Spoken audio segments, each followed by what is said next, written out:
According to historian, historian कौन है हमारा इसमें? मैंने आपको जब चैप्टर की स्टार्टिंग में बताया था, मैंने आपको सारे कैरेक्टर बताए थे, क्योंकि ये जो चैप्टर है वो बच्चों एक प्ले की तरह है ना। तो हमें इस चैप्टर को किसकी तरह देखना है? एक प्ले की तरह समझना है।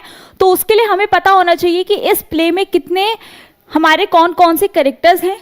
तो उसमें सबसे पहला जो थे वो हिस्टोरियन ही थी, जो क्या करा रही थी, इस पूरे प्ले को उन्होंने इंट्रोड्यूस किया है, बताया है कि किस तरीके से ये 20th सेंचुरी का प्ले है और आज 25th सेंचुरी में इसको दिखाया जा रहा है। ठीक है, बाकी सारी चीज़ें भी बताती हैं वो कि ये कहाँ हो रहा है। तो वो कौन थी? हिस्टोरियन थी।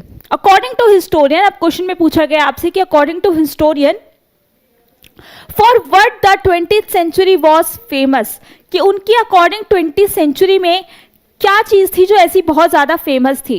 इसका आंसर उन्होंने साफ साफ बताया था कि उस टाइम पे, जैसे कि आप चैप्टर का नाम भी देख सकते हो, क्या है? The book that save the earth, यानी कि एक ऐसी किताब जिसने क्या किया हो? सेव किया हो अर्थ को। तो यानी कि उस टाइम पे 20th सेंचुरी में सबसे ज़्यादा इंपॉर्टेंट किसकी थी? बुक्स की थी, है ना। किसकी सबसे ज़्यादा इंपॉर्टेंस थी? बुक्स की थी। उसको हम बोला गया था एरा ऑफ बुक्स भी बोला गया है, कि वो जो एरा था पूरा का पूरा, वो, या वो हम बोल सकते हैं वो जो पूरी सेंचुरी थी वो किसकी थी? बुक्स से थी। तो जो इसका राइट आंसर होगा वो होगा ऑप्शन नंबर ए, यानी कि बुक्स। क्लियर?